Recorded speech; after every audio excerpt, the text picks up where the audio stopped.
civilians and civilian energy infrastructure. Because, Mr. Speaker, as this House knows, and the British people know, there is only one nation that wants this war, only one nation that launched this illegal invasion, and only one nation that deploys a constant barrage aimed at murdering innocent civilians. We saw that again last night, Mr. Speaker, with Russia's strikes on Kyiv.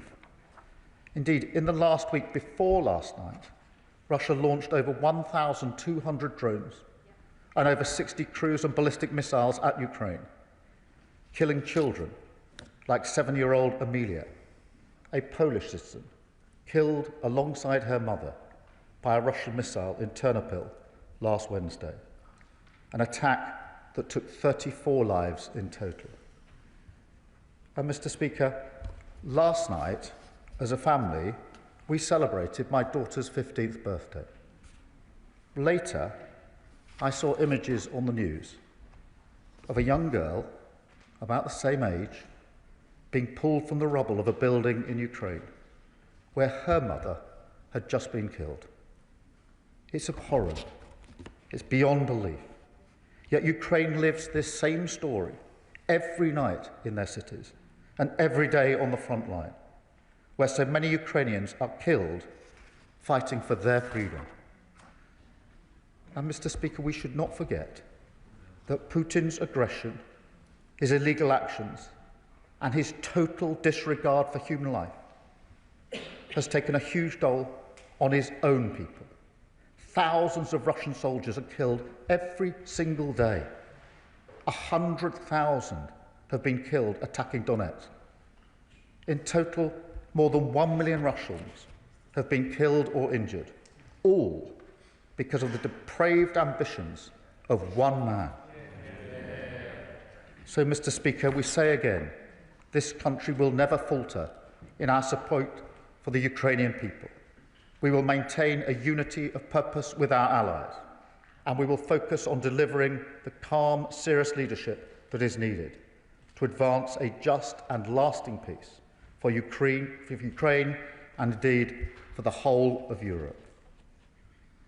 Mr. Speaker, let me now turn to my broader discussions at the G20. I took the opportunity in South Africa to raise the ongoing and utterly horrifying situation in Sudan. We are working with our partners to break the restrictions on humanitarian aid and demand accountability. We must rally global pressure to stop the slaughter, achieve a sustained ceasefire, and ultimately to deliver a transition to civilian rule.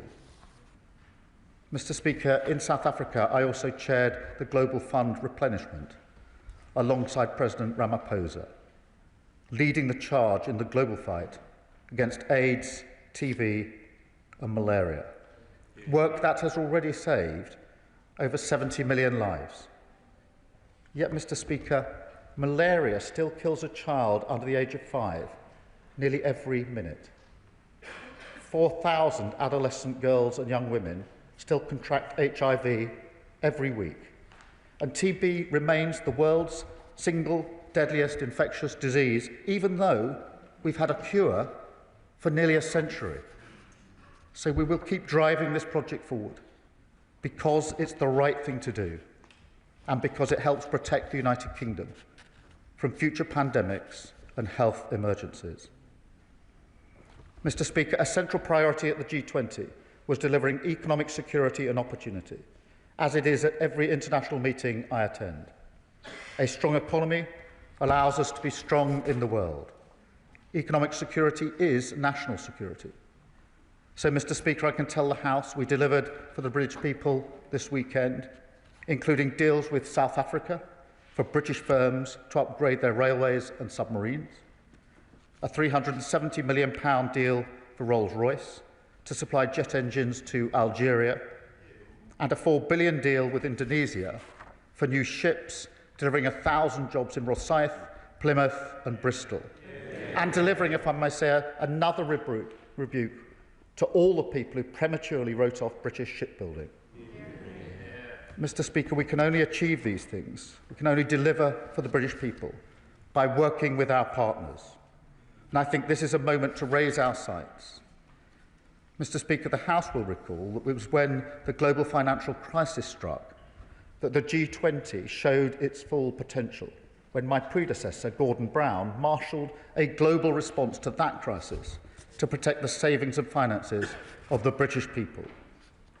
And so, in this moment of growing fragility and crisis around the world, it is time once again to take a more purposeful, unified approach, focused on global growth and stability. I've called for a response based on the right balance of investment and fiscal discipline, open markets, reforming the global trading system, and tackling the cost of living crisis. That approach was echoed by the leaders' declaration from Johannesburg. And, Mr. Speaker, I'm also pleased to say that the summit confirmed that the UK will take on the presidency of the G20 in 2027, the first time it's returned to the UK since 2009. It will be a proud moment for our country, part of our work to restore Britain's international leadership, which was neglected for so long. And we will use that presidency to drive the agenda that I've been talking about today, to drive growth and opportunity, to create jobs, cut the cost of living, and fundamentally strengthen the economic security of the British people. That is what we're doing at home and abroad, and I commend this statement to the House. Can we bear note the Leader of the Opposition? Mr. Speaker, can I thank the Prime Minister for advance sight of his statement? We are proud to stand shoulder to shoulder with Ukraine, and our support remains unwavering. Ukraine is battling the most flagrant breach of territorial integrity in Europe in recent times. We must never forget that this war was started by Putin, who is trying to extinguish a democracy on our own continent. It is important that we stand together to defend the principle that aggressors should not succeed. The previous Conservative government led Europe in support for Ukraine. We were the first country to provide modern Western main battle tanks and to gift munitions and Storm Shadow missiles. We led the way on sanctions and trained tens of thousands of Ukrainian soldiers on UK soil. It is now incumbent on this government to leverage British influence at this crucial time for the West. Putin's relentless bombardment of Kyiv and KGB-style negotiating tactics show he is not serious about peace, which is why Russia must not be welcomed back into the international fold without a comprehensive peace agreement. So will the Prime Minister rule out support for readmitting Russia to the G7? We all want this terrible war to end. And as the Prime Minister rightly said, elements of that draft 28-point plan were unacceptable. Conservatives are clear that the blanket surrender of Ukrainian territory would mean rewarding Putin's unprovoked aggression. What is the government's position on reports that Ukraine's territorial integrity is on the table? Because if Putin is seen to emerge stronger from these negotiations, all our potential adversaries will be emboldened.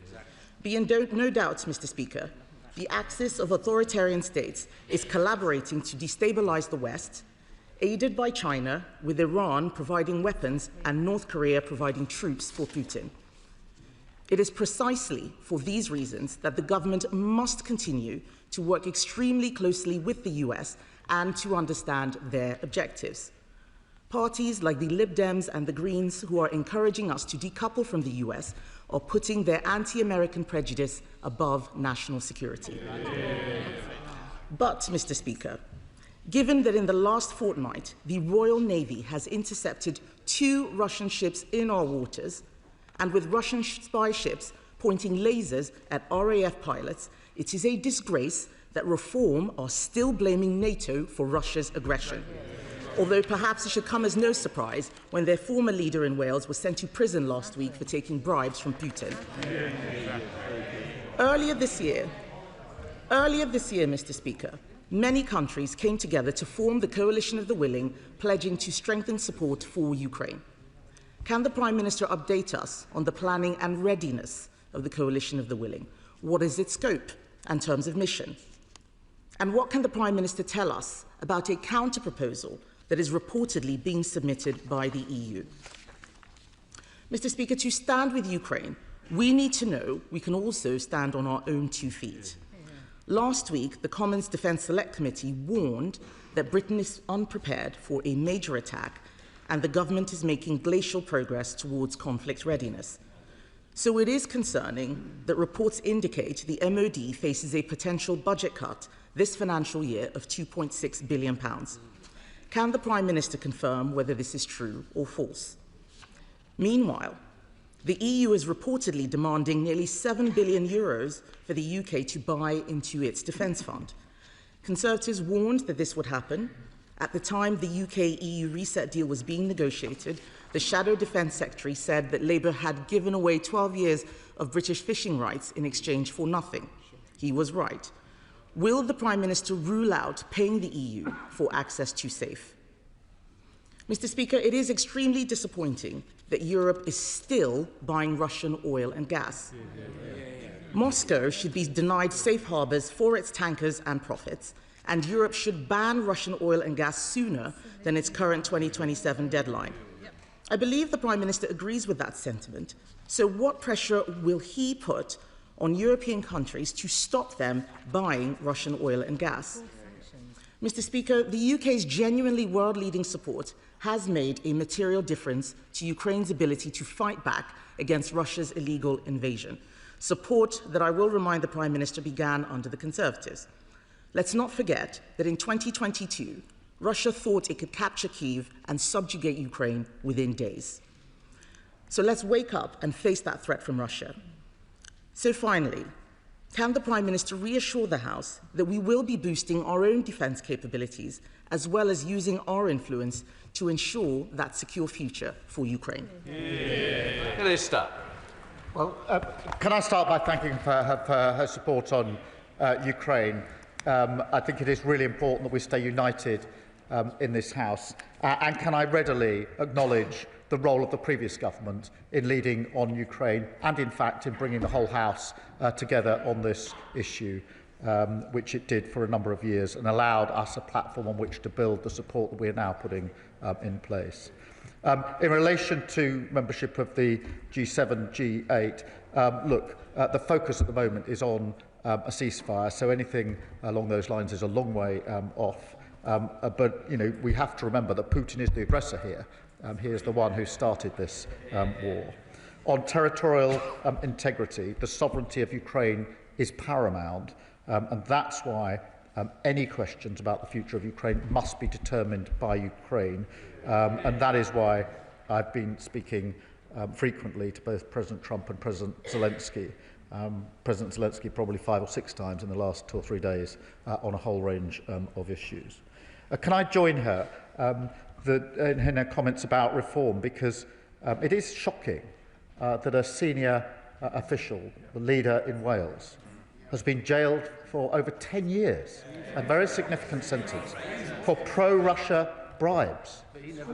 That is extraordinary.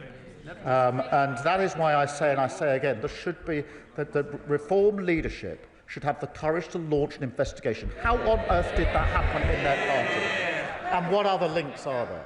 But today, and this statement and the question across the House will reinforce once again that reform with their pro-Putin approach would have absolutely no role in bringing allies together on important issues across the globe.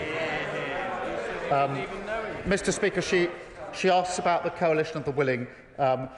9 months ago, President Macron and I brought the coalition of the willing together. There are now 36 like-minded countries that meet and discuss frequently and align our positions and our support. That is a considerable achievement, and we have plans in relation to security guarantees, in relation to air, sea and land.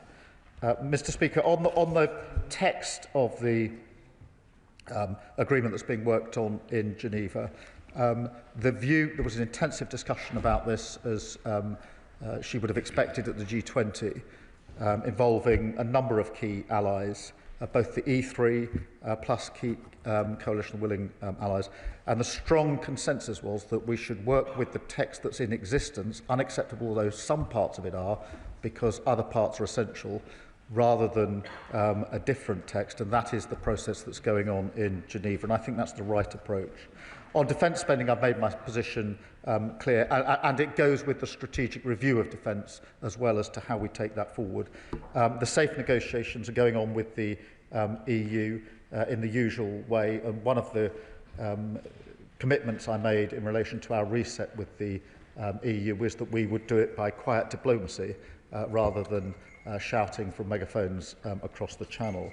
On oil and gas, she asks, and this is really important, we are taking every opportunity to have extensive discussions to take Russian oil and gas off the market.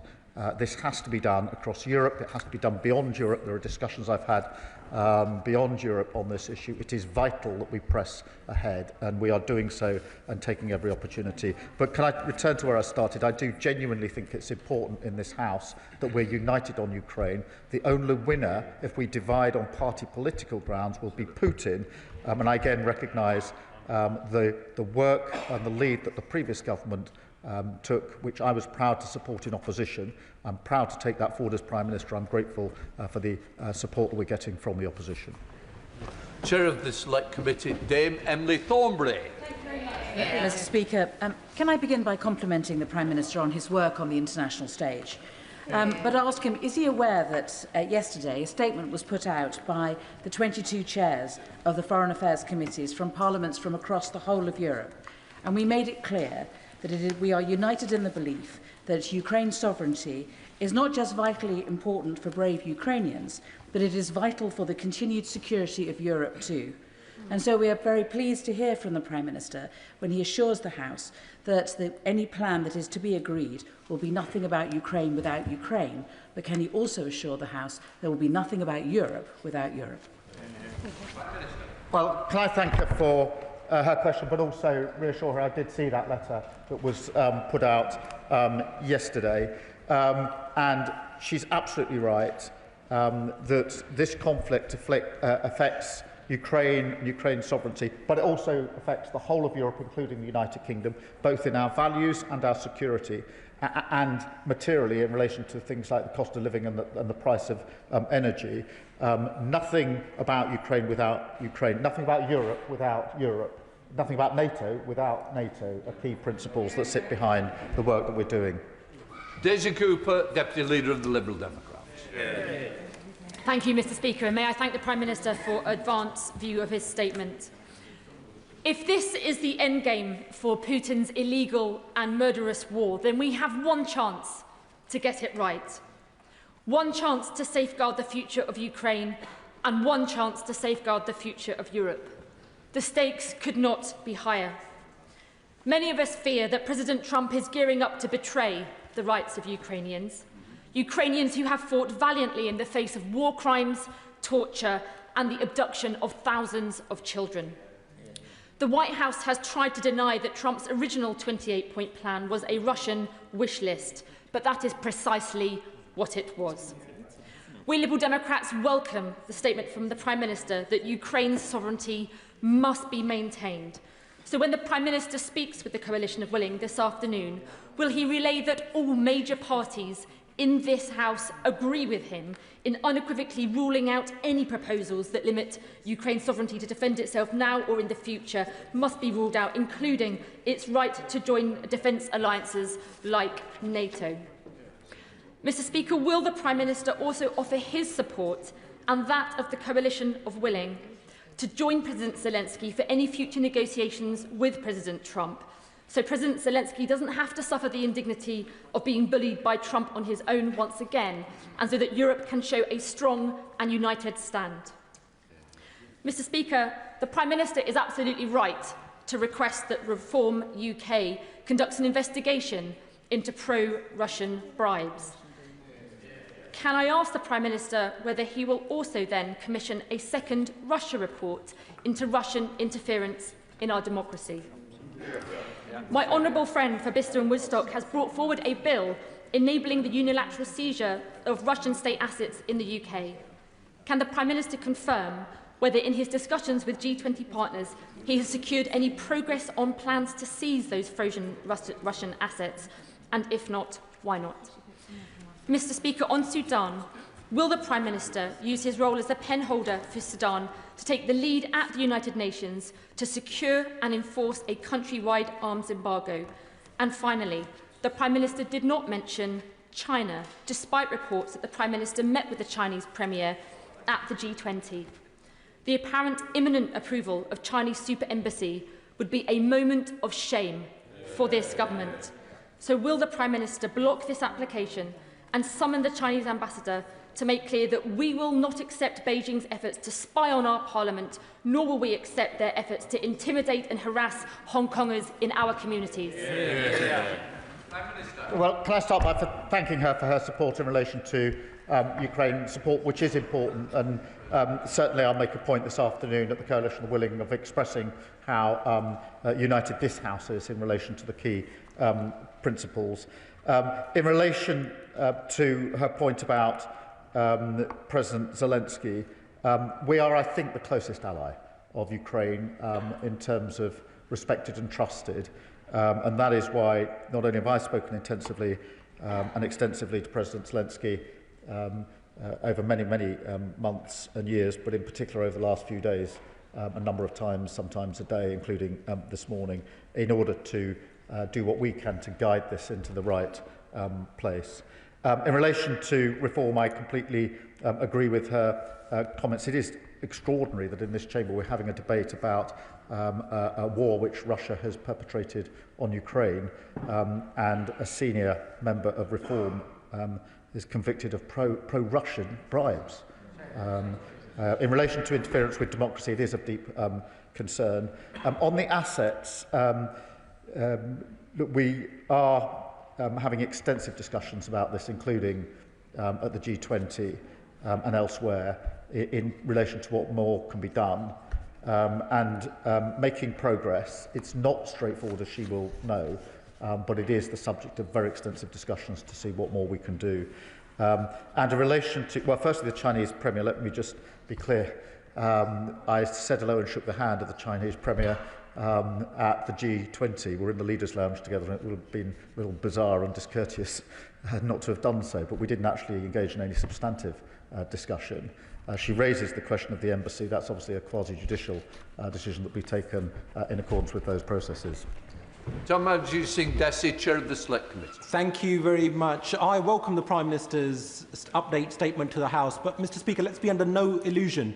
President Trump's originally proposed peace plan is humiliating and unpalatable to the Ukrainians, would actually be detrimental to our own European security, and would reward the invading, annexing aggressor. And that's why yesterday the cross-party House of Commons Defence Committee issued a very robust statement calling on the government to urgently give full moral, practical and support in whatever way that it could, especially diplomatically, to our Ukrainian friends. But would the Prime Minister agree that at this critical juncture, it is imperative that the UK, along with its European allies, shows clear and determined leadership, is actually around the table to negotiate so that we can be a voice for our Ukrainian friends, because if we're not at the table, we'll be on the menu. Well, can I thank him for his questions? In relation to the original plan, clearly there were elements which were unacceptable, and that's why I'm pleased that progress has now been made in relation to it. I can assure him we're giving support to President Zelensky and Ukraine at every level, and extensively, as he would expect. And he's quite right that part of the reason that we're able to have influence with our allies is because we are present at the international table in a way that we haven't been over recent years. Father House, Edward Lee. The Prime Minister's done a pretty good job of getting close to President Trump. Can he convince him that to reward the tyrant bear with land he's already taken is bad enough, but it would be utterly egregious and appalling to allow him, the bear, the ruthless bear, to take land he hasn't even taken yet in Fortress Donbass? And it would make Ukraine utterly defenceless, just as we allowed Czechoslovakia to be utterly defenceless when we forced them to give up the Sudeten land 85 years ago. Well, look, can I agree with him in terms of the very idea of negotiating land which hasn't been taken in nearly 4 years of a conflict and has cost tens of thousands of lives is so obviously unacceptable that it shouldn't be put forward or seen as a serious proposition, and I agree with him wholeheartedly on that. Alex Showbiz. Thank you, Mr. Speaker. I thank once more the Prime Minister for his untinting support for Ukraine and that nothing can be done for Ukraine without Ukraine. In the last few moments, media sourced in the US have reported that Ukraine has agreed to the peace proposal brokered by the Trump administration. I know the Prime Minister will not have the detail of that, but if this is the case, I know we're in a statement now, will he come back and give the House the full details of what has been agreed by Ukraine, US and potentially Russia? Yes, of course I will.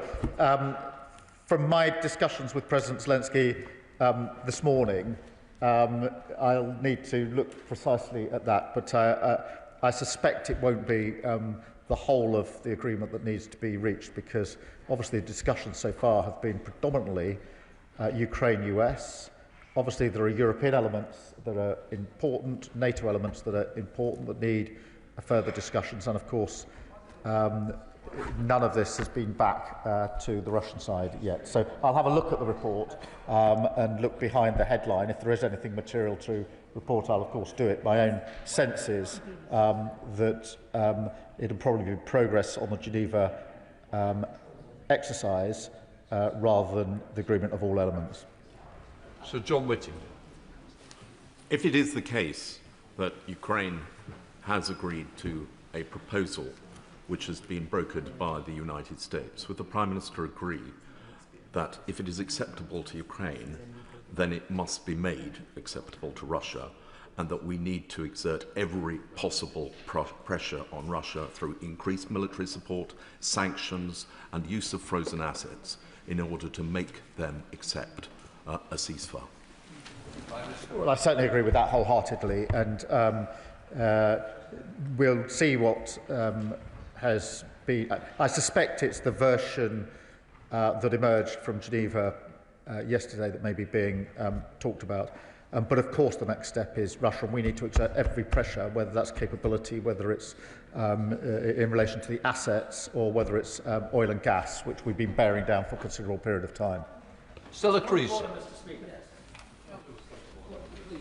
I'm sorry, it's just not the rules of the House, and somebody who's got more establishment in here. Straight after, by all means, if it's related to this, but please, we have the rules of the House, and the rules of the House come first.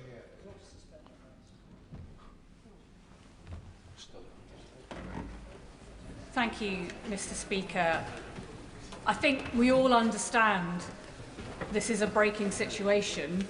Can I ask the Prime Minister, because in such an uncertain world we know that allyship is integral to our own security, and that post-war generation created both the NHS and NATO because they understood the power of collective solidarity. I'm very pleased to hear him talk about the importance, therefore, of the safe negotiations, because our work with Europe isn't about replacing our relationships with NATO, but strengthening them. Could he confirm that he raised the safe negotiations with the President of the European Commission, because this situation also reminds us that we have to get the European defence industry into a shape where it can face the threats we face from countries like Russia, and the UK must be part of those conversations too? I can assure her that negotiations are going on in the ordinary way in relation to SAFE and a number of other issues. Mr. Speaker, what I'm endeavouring to do is just to get the best information I can in relation to what is developing, and I'll weave it into an answer if I get anything that will help the House. I'll certainly come back, but if I'm able to update the House as we go along, I'll endeavour to do so, so that others can then ask questions about that. Colin Miller.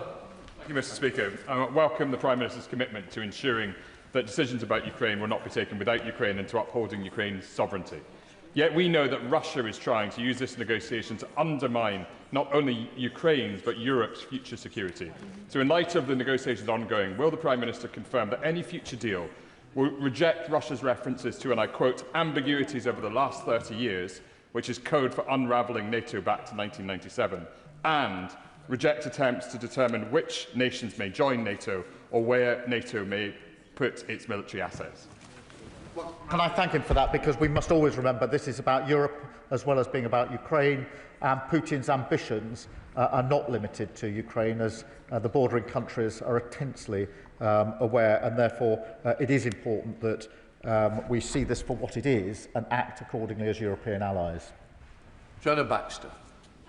Mr. Speaker, I appreciate this developing situation, but we do know that at least 19,546 children from Ukraine have been stolen by Russia, sent to over 400 locations across 8 time zones. We know that 1.6 million children in the occupied territories are being subject to militarisation and indoctrination. We know that 200 military training camps turn Ukrainian children into Russian soldiers. And we know that 1 in 10 of the children who have been rescued from Russia have reported that they've been sexually abused. So, can the Prime Minister remind President Trump that behind every one of those figures is a child? And can he assure the House that any peace plan that's agreed will deliver the safe return of all the Ukrainian children who have been stolen?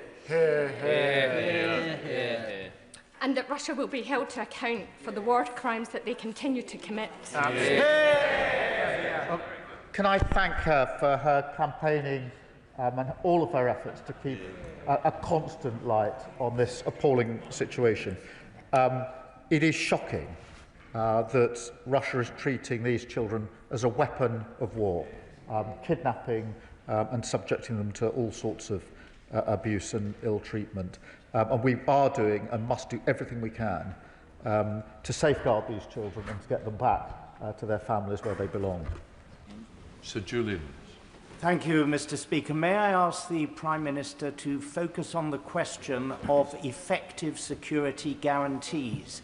Security guarantees only deter aggression if there is no doubt that the guarantor will act in accordance with the guarantee he has given. And therefore, if there is a security guarantee to unoccupied Ukraine, it is absolutely essential that the guarantor has some forces on the ground, because otherwise a guarantee to an unoccupied region that is a strategic vacuum can lead to a wider war by miscalculation by the killer in the Kremlin. Well, can I thank him for his question? That's why we've done so much work with the Coalition of Willing in relation to the capability and the planning for land, air and sea, with detailed plans now, which they're as advanced as they can be until we know what the next stage of the proceedings are. It's also why we and I have worked so hard with the US to get a US security guarantee going alongside the coalition of the willing, so that the two go together. And he'll have seen that that is part of the discussion in Geneva, on which we've managed to make some progress. Fleur Anderson. Thank you, Mr. Speaker. I join many others here today in welcoming the recent progress on the war in Ukraine and at the G20 in Geneva, and most recently. Putin is continuing to circumvent sanctions by other countries. Will the coalition of the willing work with those other countries, as the Prime Minister has explained will happen, to ensure that the money is cut off that's continuing to fuel the war and will enable a just and lasting peace and rebuilding of Ukraine? Well, I thank her for her question. This question of sanctions is absolutely vital, and bearing down on any individuals trying to circumvent those sanctions, and that's why we put in place the sanctions and the measures behind the sanctions, and we work with allies to make them enforceable. Stephen Flynn. Mr. Speaker, I think it's important to begin by stating that those on the far right who parrot the views of Putin and those on the far left who seek to undermine NATO are no friends of Ukraine. Now, I was pleased in the Prime Minister's statement to hear the unequivocal approach he's taken to responsibility in this regard, and rightly pinning it on one person, Vladimir Putin. He did, however, equivocate in relation to his response to the Leader of the Opposition with regards to the G8. Now, Katja Kallas from the European Union was very clear in her comments this morning that Russia cannot be in the G8. She said definitely not. Surely he agrees with that. Well, look, I mean, Russia's the aggressor here, and obviously these are questions for the G7 to determine, but I can tell him the focus is very much on the process at the moment, which is getting the ceasefire and getting an end to this conflict. Can I join him in his question, in the point he makes about those on the left? Because the Green Party, of course, says we should pull out of NATO at a moment like this. They also say, by the way, that they would make renting a property landlords unlawful, but selling drugs lawful. I have to say, I find that a little odd outside the school gate. Thank you, Mr. Speaker. Last week in Rochdale, I joined our proud Ukrainian community to mark the Holodomor, which was Stalin's forced famine of millions of Ukrainians in the 1930s. There's a modern-day Holodomor been going on in Ukraine thanks to the drone strikes and airstrikes of Putin's regime. So does he share my disgust, absolute disgust, at the treacherous actions of the former leader of Reform in Wales, who had lined his own pockets with cash from the Russian regime? And does he agree that Reform UK's refusal to carry out a full investigation just proves they really are Putin's poodles? Well, can I agree with him? This is clearly a really serious case. If any other party would want to investigate to assure itself that how did this happen? This is not a minor transgression. This is something that's now been visited with a 10-year sentence because it undermines our country. Surely the Reform leadership would want to know how did that happen on their watch? And also, what other links are there between their party and Russia? No wonder they're Putin-friendly. How on earth could they respond to a situation like this? There's no point standing up and saying you support Ukraine if within your own party you are pro-Russian. Sandra Mitchell. Thank you, Mr. Speaker. The Prime Minister's role in marshalling European cooperation is essential and very welcome. Would it not be obscene and unconscionable for any country, indeed one that is one of the permanent five at the United Nations, that has invaded their neighbour, murdered its citizens, to get away with it, to profit from it, let alone rejoining the G7? Mr. Speaker, have we not seen this film before? Do we not know how it ends? Yes. I'm grateful for him for raising this. That is why it is really important that we make the case for and ensure that it's a just and lasting peace, because we have seen this before. We've seen agreements brokered before without security guarantees, with the inevitable result that Putin will go again. And that's why, in relation to all of the principles I've been operating on, setting up the coalition willing, and in all my discussions, it's got to be a just and lasting peace. It's got to be one that actually deters Putin from doing this again, because we know that without that deterrence, without those consequences, he has the ambition to go again, and he will go again, and we must guard against that. Uma Kumaran. Thank you, Mr. Speaker. Can I thank the Prime Minister for his steadfast leadership on Ukraine? My constituent, Roxolana, is one of the tens of thousands of Ukrainian families with a loved one missing under special circumstance. Families who don't know if their loved ones are detained, a prisoner of war, or even alive. It's likely Russia has not notified the ICRC on the status of thousands more prisoners of war. Yeah. On behalf of Roxolana and of all the Ukrainian families I met this weekend at St Mary's Ukrainian School, can the Prime Minister assure this House that the UK will support every effort to ensure that Russia complies with international humanitarian law regarding the treatment and identification of prisoners of war who are their loved ones and their families? Prime Minister. Well, can I thank her for raising this and also for her work bearing down on this, in particular the meeting she had at the weekend. This is a really serious issue. We are raising it with our allies. It is further evidence of the total disregard that Russia has for any of the principles of war, even in an unjust war, and we will continue to bear down on it. Gavin Robinson. Mr. Speaker, over the last 18 months, the Prime Minister has shown himself to be influential and purposeful at significant times in this crisis, so I thank him for that. Mr. Speaker, whilst events may be superseding the statement this afternoon, there are some principles that should not change. Aggression must not be rewarded. Violence should not pay. There has always been an alternative to violence.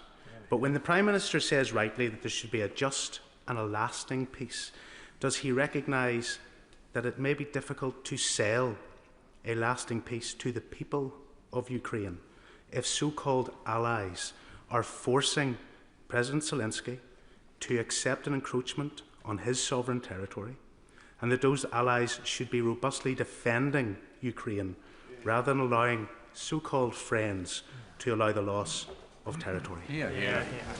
Well, can I thank him and give him my assurance that I'm acutely aware of the need for this to be a lasting peace for Ukrainians. That is a large part of my discussion with President Zelensky as to how we bring that about. But I'm extremely mindful of the fact this has to be just and lasting for the Ukrainians who didn't start this war, don't want this war, have suffered hugely under this war, and need to be reassured that if there is a peace, it is going to last, and they're not going to be subject to the same thing in just a few years' time.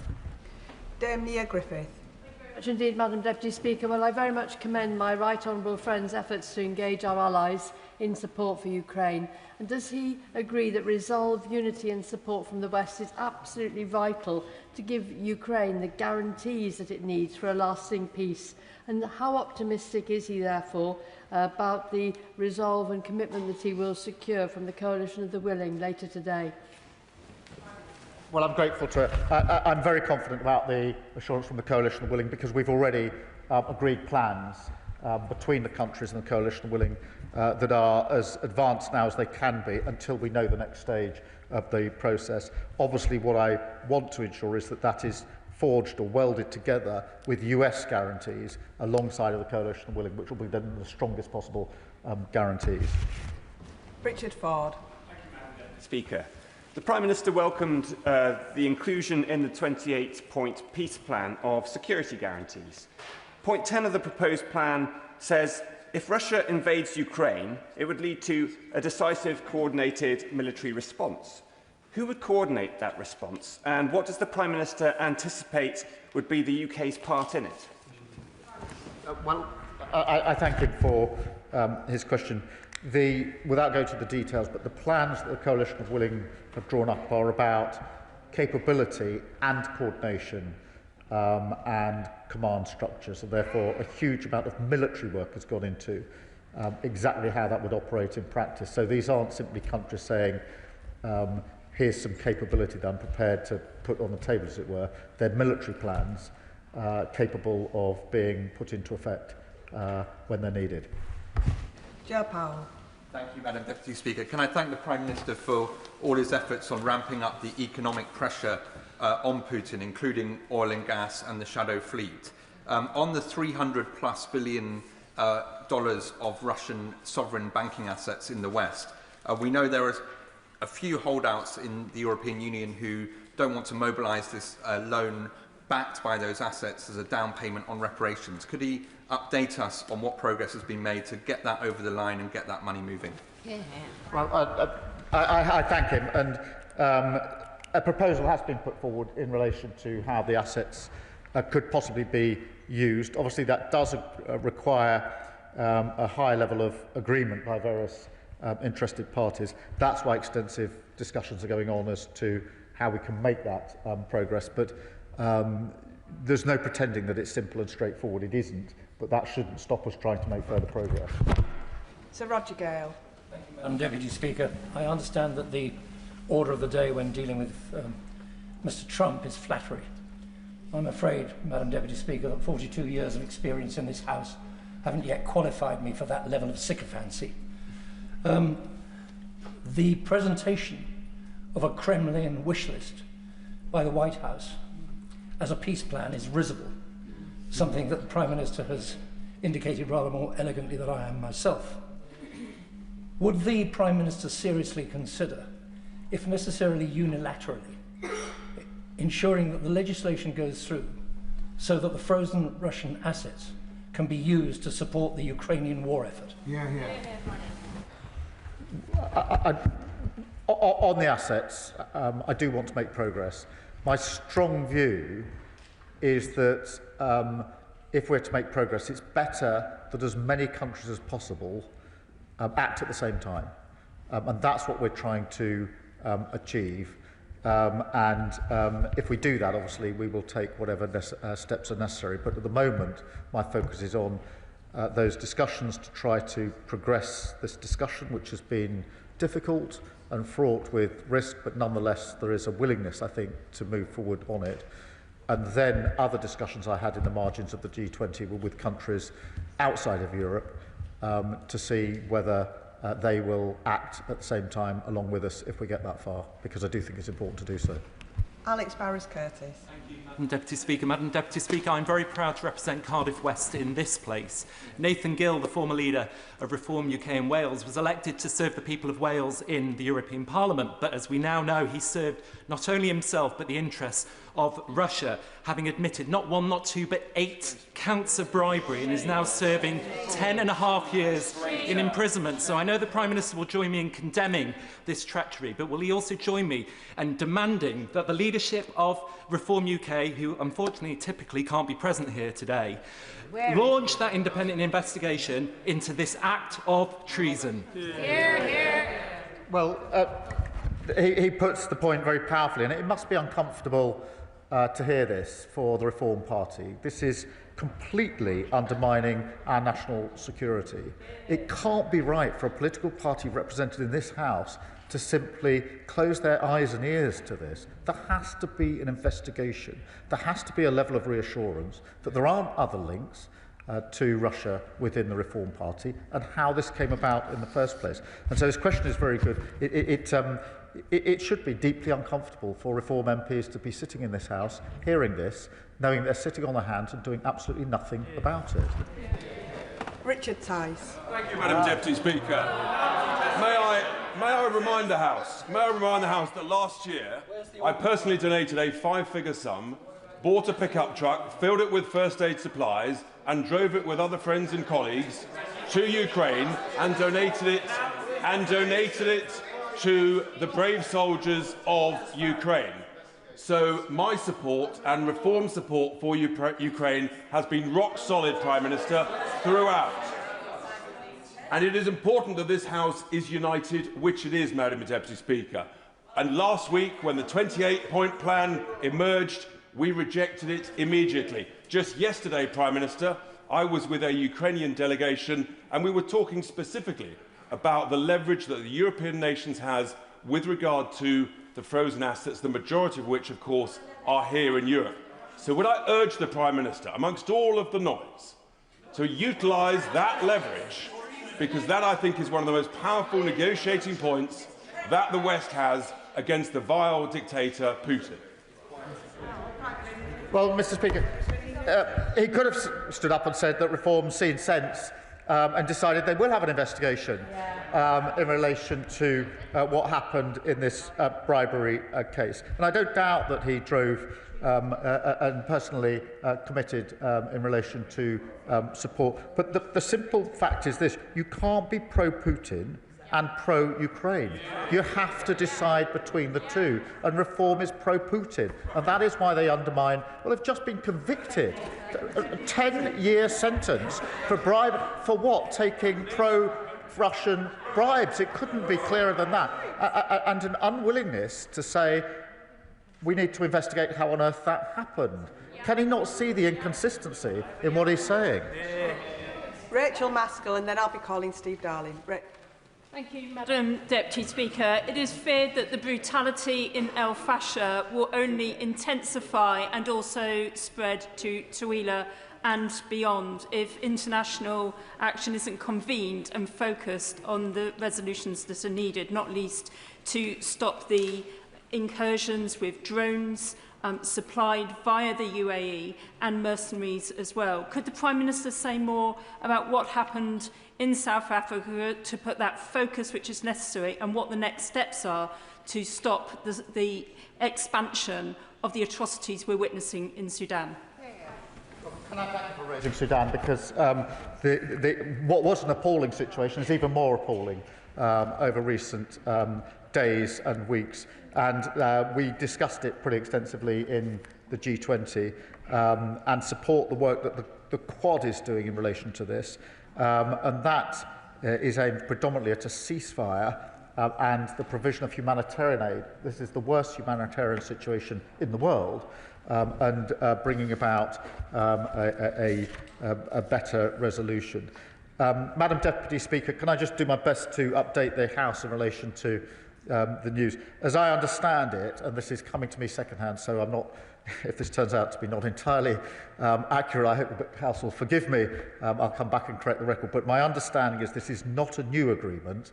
It is Ukraine confirming they're happy with the draft that emerged in Geneva yesterday, which of course doesn't cover the question of territory. So my best understanding is this is a confirmation of basically what came out of Geneva, that it isn't a new set of proposals or agreements in any way. So I think that's what it is. If I get more information, I'll update the House and we can discuss it in due course. Steve Darling.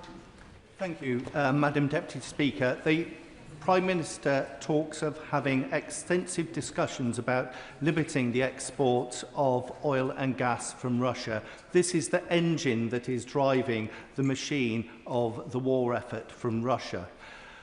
The Danish waters could offer the key to killing the shadow fleet.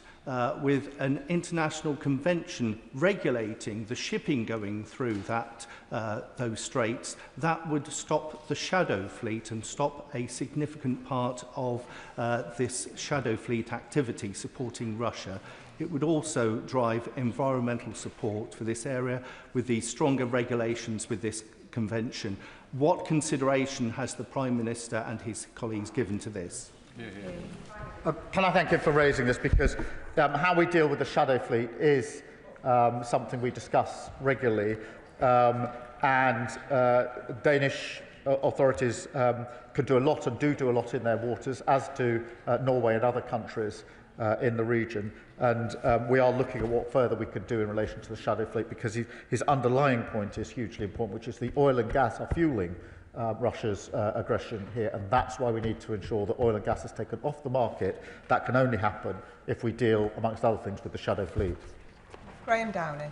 Thank you, Madam Deputy Speaker, and can I thank the Prime Minister for his continued support of Ukraine. Can I, furthermore, going back to the announcement at the G20 regarding the £4 billion deal with Indonesia, can I thank the Prime Minister for his efforts in securing that maritime partnership programme for Babcock, which will benefit people in my constituency, securing hundreds of jobs.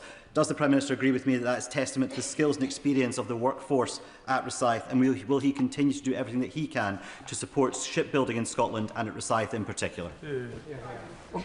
This is such an important point, because winning these deals, whether it's the Indonesia deal that we finally finished concluding whilst we're at the G20, or the Norway frigate deal as well, it is only possible for us as a country to conclude those deals where we have to compete against others in the world. The frigate deal was against France, Germany and the United States because of the quality of the workforce, their professionalism and commitment to delivering on time. And that is why after the Norway frigate deal, I went up to the Clyde to see the workforce to say thank you to them for putting me in a position where we could secure that deal. And I'd be grateful if he passes that on to his constituents. Sir Alex Shelbrooke. Thank you, Madam Deputy Speaker. Madam Deputy Speaker, signals matter. Right now, Putin thinks he's getting his own way. So, regarding even the answers the Prime Minister has given about the G7, can I just ask the Prime Minister, as a point of principle, would he sit around a table if the indicted war criminal Putin was sat at it? No, I wouldn't. And I took my first opportunity at the United Nations Security Council when I was there last year, my first opportunity as Prime Minister, be very, very clear as to where I stand in relation to, in that case, the Security Council, but the principle applies elsewhere. You cannot be or subscribe to international law and the UN Charter if you're in breach of it by this illegal war. Patricia Ferguson. Madam Deputy Speaker, and I thank my right honourable friend for the work he is doing to secure peace in Ukraine, and I also thank him for his very good comments about BAE Systems, which is partially located in my constituency of Glasgow West. Point 24 of the Trump plan indicates that one of the things that should happen as part of that plan is that all civilian detainees and hostages will be returned, including children. The kidnapping of children is such a heinous thing to do, and a war crime in and of itself, that surely, as a mark of good faith, Putin shouldn't wait for any agreement on this plan or other plans, but should release those children immediately. And in saying that, I pay tribute to my honourable friend, the member for Paisley and Renfrewshire South, for the work she has done over many months on this issue. But would he also agree with me that point 26 of that plan, which says that all parties involved in this conflict will receive full amnesty for their actions during the war and agree not to make any claims or consider any complaints in the future, cannot be tolerated? Well, can I agree with her on both fronts? Of course, these children should be released straight away. They should never have been taken in the first place, and it's heartbreaking as well as intolerable that they're held for a moment longer. And as for amnesty, no, I do not agree with amnesty for Putin and others for their illegal acts. Dr. Ellie Chowns. Thank you, Madam Deputy Speaker. I'm deeply concerned that it appears that American negotiators have been listening more to the unreasonable demands of the Russian aggressors rather than to the security needs of the Ukrainians. Can the Prime Minister assure me that in his conversations with President Trump, he has made absolutely clear that the voices of Ukrainians have to be front and centre in securing any just and lasting peace? I can assure her that in all my discussions, the principles I set out to the House, that matters on the future of Ukraine must be for Ukraine, have been the guiding principles in everything that we've done. Olivia Blake. Speaker, and I thank the Prime Minister for his statement and actions. If we do achieve peace, which we're all hoping we do, the efforts to rebuild Ukraine cannot just be about infrastructure. They have to also be focused on rebuilding people's lives, from those who have been devastatingly injured, those who've lost loved ones, and civil society, which has been really tested. What will the UK government do to make sure that there is the funding and support in place to allow not only the rebuilding of buildings, but the rebuilding of civil society? I thank her for her question. She's right, it won't be just about rebuilding infrastructure. It will be about the rebuilding of society. And that's why I was really pleased last year to sign the 100-year agreement we had with Ukraine, which was intended to and does show that this isn't agreement just for the duration of the conflict, but is something that goes well beyond the conflict to the lasting relationship that I hope we will have between our two countries. David Mundell. Thank you, Madam Deputy Speaker, and I was very pleased that the Prime Minister also mentioned Sudan, and we can't be blind to Russia's malign interest there or indeed across the Sahel. But can I ask him specifically what discussions he had with Prime Minister Modi about his approach both to Russian oil, but also to what appear to be his overly friendly social media posts towards President Putin? Well, I won't disclose all the details of my discussions, but he can rest assured that the principles that I've set out to the House guide me in all of those discussions. Rupert Hook. Thank you, Madam Deputy Speaker. I thank the Prime Minister for his statement and updating us all while this is obviously a fast-moving situation. Last week at the OSCE, we harrowingly heard from our Ukrainian counterparts how 20,000 children have been abducted by Russia since this war began. So can I ask him again to reiterate that in the just and lasting peace that we all seek, that they are at the centre of all this, and to send a clear and immediate message, as Pink Floyd might have put it, hey, Putin, leave those kids alone. Well, I agree with the principle she puts forward. I'm not sure I'll put it quite in the terms she does, but I think the sentiment is one that's shared. But I mean, you know, this is just shocking. The idea of kidnapping children as an act of war and a weapon of war is just so disgusting, frankly. that we should do absolutely everything we can, not only to ensure that the children are safe and secure in return, but also that there's full accountability. Matt Pritchard.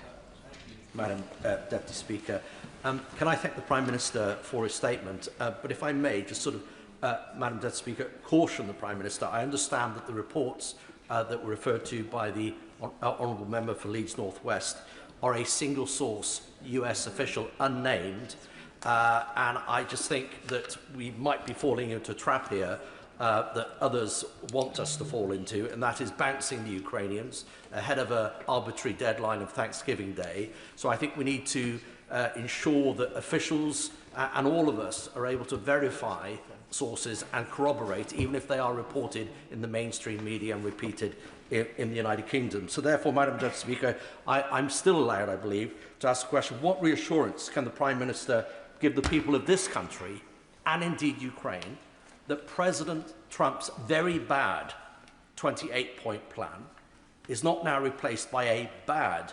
19-point plan, because we all know from history that both Ukraine, Europe, the United Kingdom, and even our allies, the United States, will rue the day that we roll over for Putin.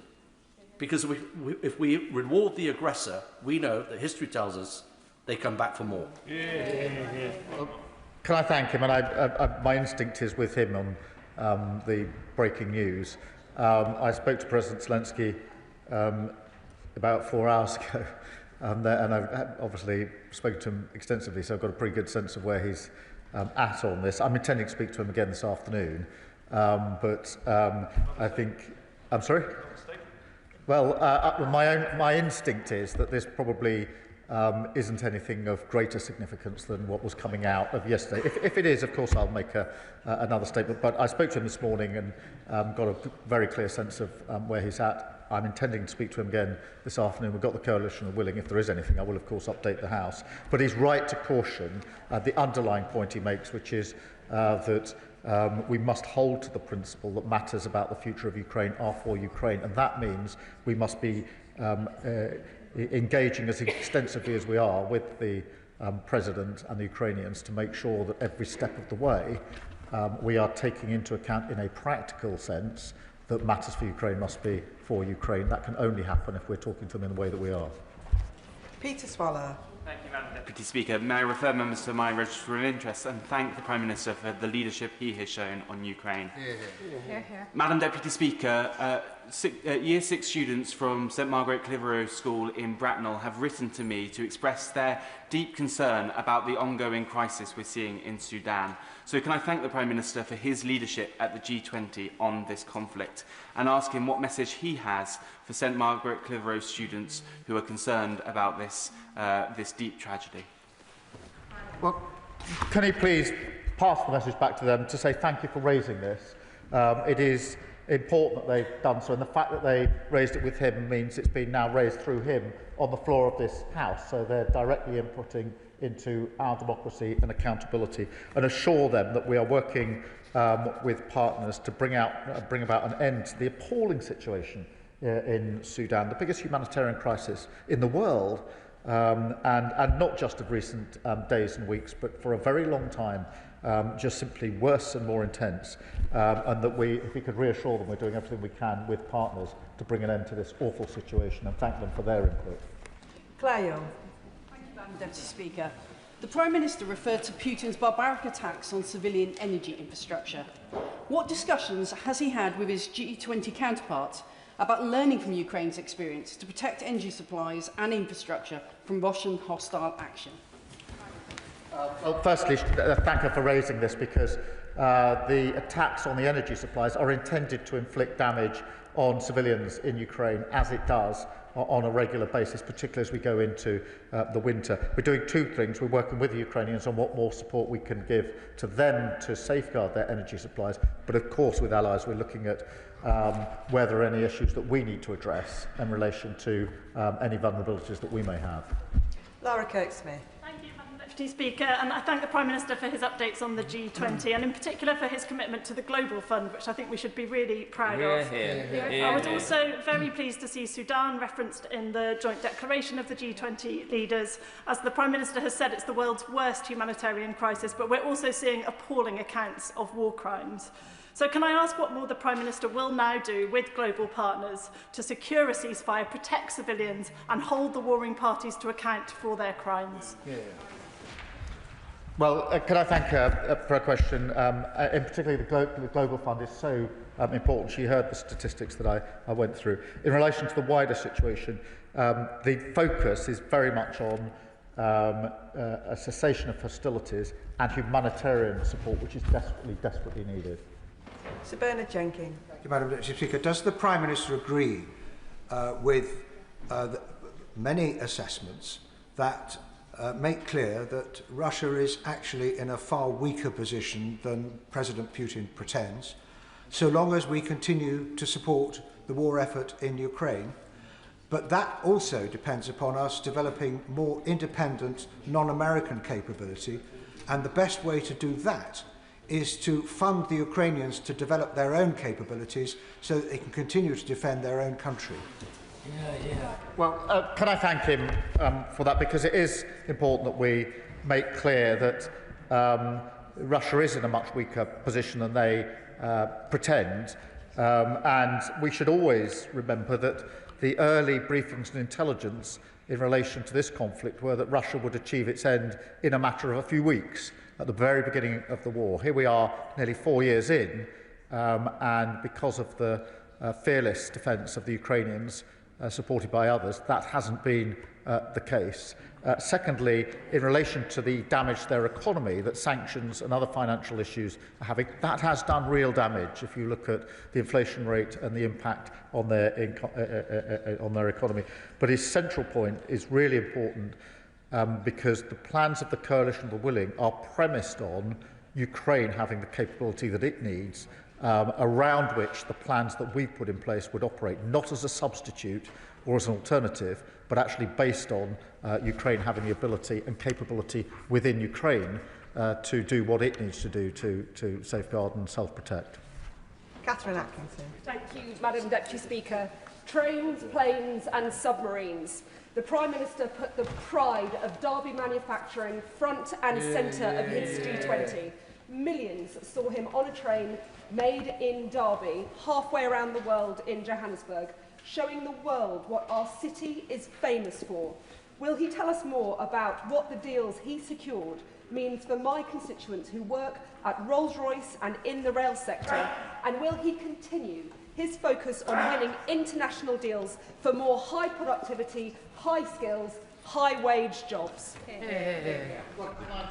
She's an incredible champion for Derby, and it was really incredible to be in Johannesburg, sitting in a train that had been made in Derby. And it is very significant that countries around the world want to do deals with the United Kingdom because of the quality of our workforce, the professionalism and commitment of all those that work in Derby in her particular case, but in other workforces across the country. Those particular trains are going to be used for the run to the airport and back, and so they're going to be relied on very, very heavily in South Africa. But the idea, I was very proud that other countries are saying it's the UK we now want to do deals with, as she says, whether that's in relation to frigates, whether it's in relation to submarines or trains. And she should be very proud of the workforce in Derby, and if she could pass on my thanks to them for allowing us to do this work, I'd be very grateful.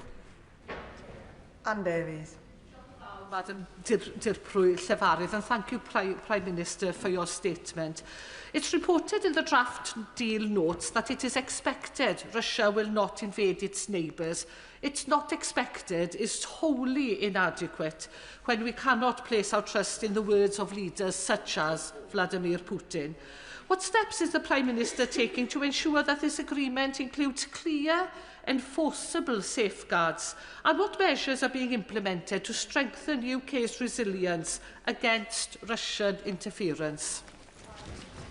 Can I thank her? Look, in relation to the security guarantees, the planning has taken place at the coalition of the willing. That needs to be put together with the US guarantee to make sure that it's not an expectation that Putin doesn't invade Ukraine again. It's an absolutely clear message that if he does again, there will be consequences, because it's only if that is in place with strong guarantees and credibility that we will be able to deter Putin, because without them, as we've seen from the past, he simply will breach any agreement that's reached in due course in the future. In relation to interference in our democracy, look, we need to bear down on Russian interference in our democracy, and we'll continue to do so. Keir Crichton. Thank you, Madam Deputy Speaker. My friend, the Scottish journalist Jen Stout, has just returned from the grey zone between Russian and Ukrainian forces, where to try and evacuate the wounded or even wander outside for a moment is to invite death from the sky by drones. The message she brings back from Ukrainians on the front line is that they will not give up this territory that they have defended for years. And will the Prime Minister ensure that the message that comes from here, apart from the Lord Haw-Haws paid by Putin, is that their front line is our front line, and that Ukrainian sovereignty must be respected, and that we will stand with Ukraine? Can I thank him? And he's absolutely right. The change in the use of drone warfare over the course of the last 3 to 4 years has been very accelerated, very intense, to the point now, as he really reflects, that if you're seen, you're dead. And that is the effect of drone warfare, and everybody on the front line absolutely understands that. Tens of thousands have been lives have been lost defending particular lines, in Donetsk in particular. And I will never forget visiting a hospital in Kyiv where I met those that had been burnt very badly on the front line and were receiving treatment in those hospitals, which was a very poignant reminder of the impact this is having on Ukrainians. And it is no wonder that they are not going to give that up after so much sacrifice. Sir Desmond Swain. What indication was there that Putin would accept even the earlier iteration of this agreement? Very good question. Well, I'm not able to say, because I've not been involved in any discussions with Putin as he would have expected. But I mean, the main thing is to be clear that the draft was not acceptable in a number of respects, but did have essential elements which are going to be required, which is why the work is being done to ensure that we get to a place that is acceptable to Ukraine and then can be used as a basis, I hope, of some sort of negotiated outcome. John Slinger. Thank you, Madam Deputy Speaker. I strongly welcome the Prime Minister's emphasis on a just and lasting peace. Does he agree that while it is noble to want the fighting to stop, in any conflict this can always be achieved by giving in to the aggressor's demands? And history shows that this is not peace, it is appeasement.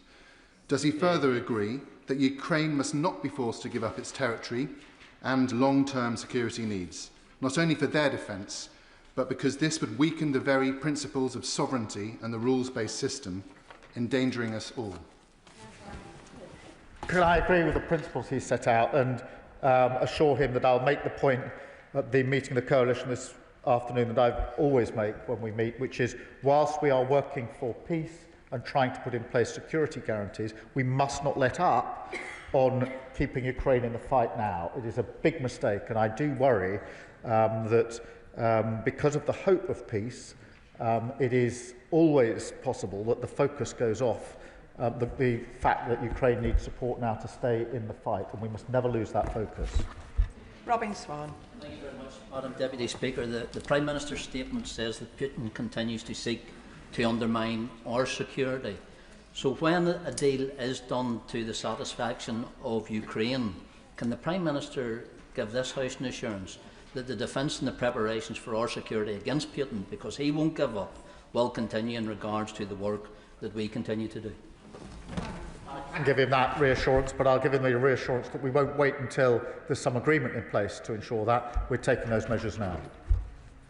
Jim Dixon. Thank you, Madam Deputy Speaker, and on behalf of my constituents, can I congratulate the Prime Minister in demonstrating UK leadership by supporting the Ukrainian government and President Zelensky to turn the 28-point peace plan, which very much appears to have been authored by Russia into a much more acceptable 19-point peace plan, which clearly needs to be built on. Does the Prime Minister agree with me, and again the majority of my constituents who contact me, that it's vital the UK and Europe remain absolutely steadfast in their support for Ukraine to achieve a lasting and just peace?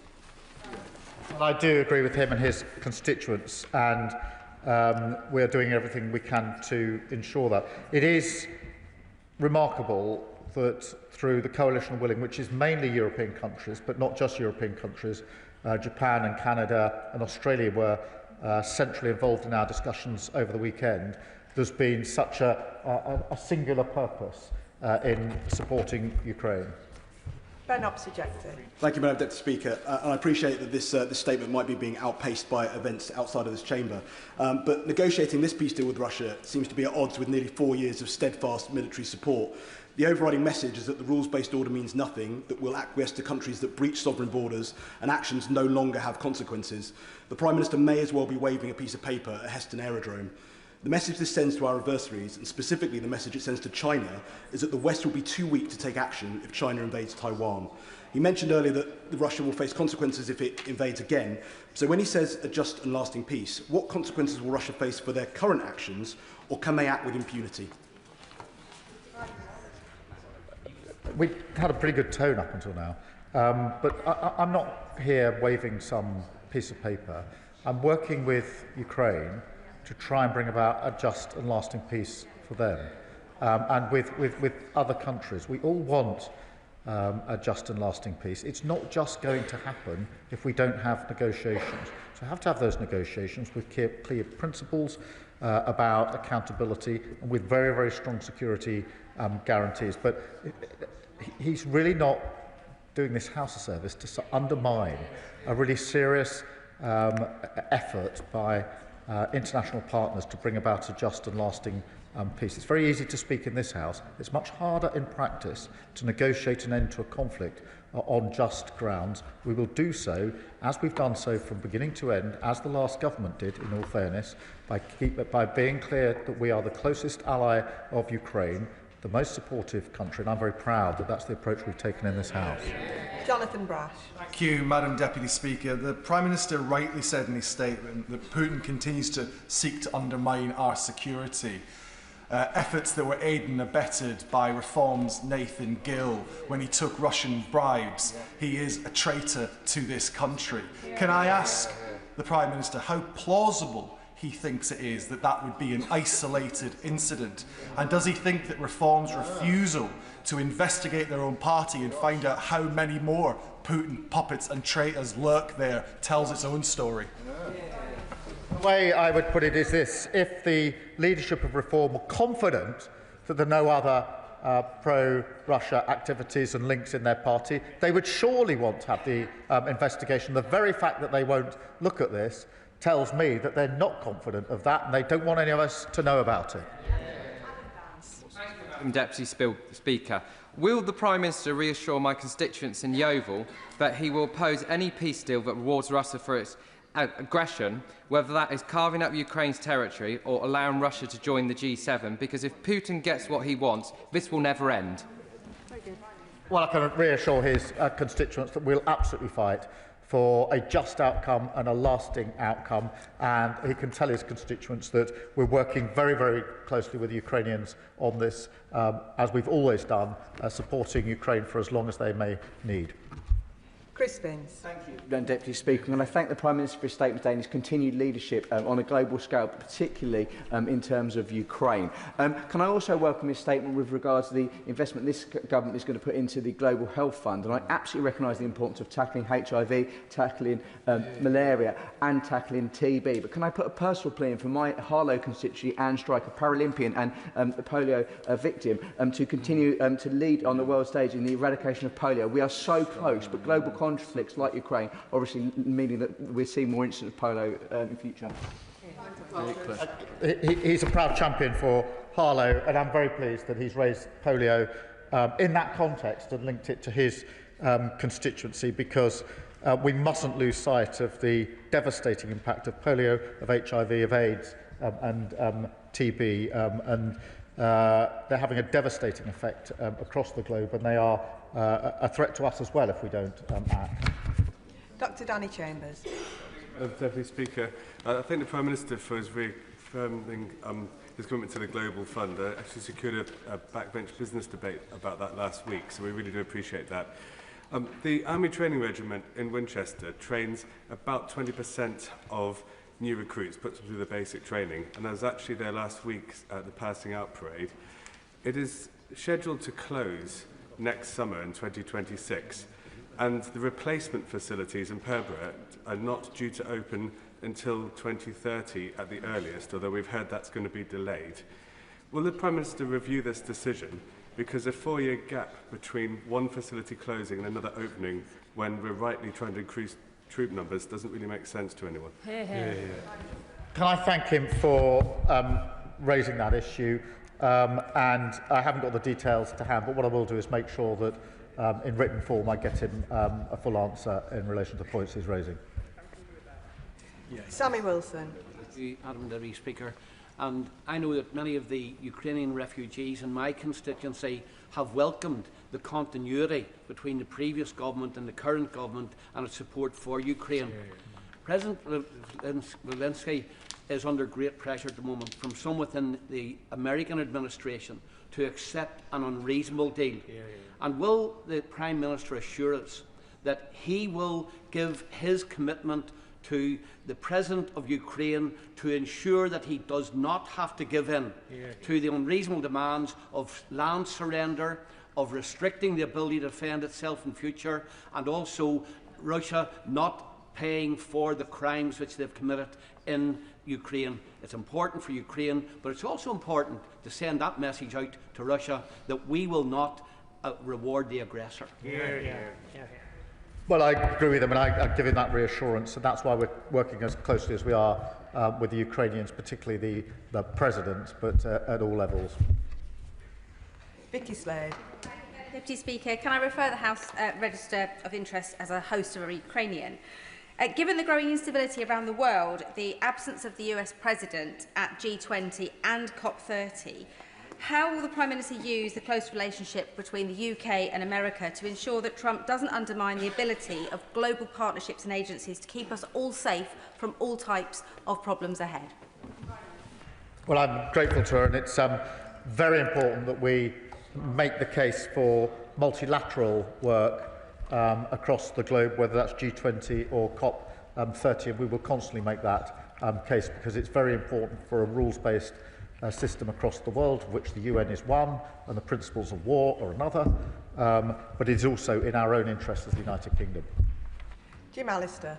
The Prime Minister has told the House today that he and the United Kingdom will never falter in support of Ukraine. Does that mean that the United Kingdom is not part of the pressure on Ukraine to concede territory already occupied? And how could the ceding of territory be other than the rewarding of terrorism, the rewarding of aggression, and the whetting of the appetite of the aggressor? Well, the approach we've taken is based on the principles I've set out to the House and is absolutely rooted in what the Ukrainians want out of this, and that is why we are speaking and working so extensively with them in relation to these negotiations. But all matters about the future of Ukraine have to be for Ukraine, and that is the guiding principle in everything I've been doing. Monica Harding. Thank you, Madam Deputy Speaker. I was pleased to see Sudan was included in the G20 consensus. Could the Prime Minister lay out what that will look like in practice, as it looks like the atrocities of al-Fasher are likely to be repeated in Kurdistan? What protections will be in place for the safe passage of civilians, humanitarian workers, the funding gap in assistance, and importantly, what conversations with or about states who are said to be funding the belligerents and keeping the war going, including the UAE? Can I thank her for raising that and reassure her we're having extensive conversations with the Quad that are driving this forward on all fronts, but most immediately on the humanitarian situation, and we'll keep the House updated. And the final question, Jim Shannon. Thank you, Madam Deputy Speaker. Can I very much thank the Prime Minister for all that he does for the United Kingdom of Great Britain and Northern Ireland, for the Western world. It is appreciated by many. There is a plan that we all hope can end the war in Ukraine, to stop the devastation and the killings. Eyes are focused on the plan, and I think of the innocents killed, the women and the children targeted, and the massacres by Russians. We think of it, children as young as 8, women as old as 80, raped by Russian monsters. The massacres in Bathboot, where over 200 people were found in a mass grave. There's more than that. If you look in video, you can see pictures of Russian soldiers torturing people, murdering people. I would suggest that when it comes to accountability, there must be, whatever peace will bring, it has to ensure that Russians who have carried out terrible crimes are made accountable. So can the Prime Minister confirm that there will be retribution? As a Christian, I know there will be retribution in the next world, but what I want to see is retribution in this world for them, and then eternal damnation for the rest of their lives.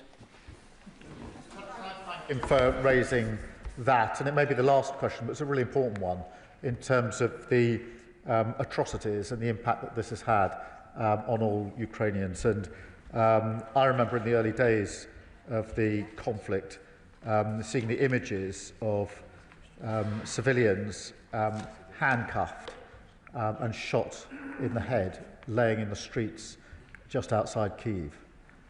It was shocking. I went to those communities when I was over there and talked to the individuals, and it was their brothers, their sisters, their families, their colleagues who had had their hands tied and been shot in the head. And it fell to those individuals to pick the bodies up, to put them in shopping trolleys, wheel them to their church, and try to give them the best burial they could in the circumstances. And we should never lose sight of the human impact that these atrocities have, not only in relation to those individuals, but on all of us, myself included. That concludes the statement, and I'll give the House a few moments for the front benches to settle.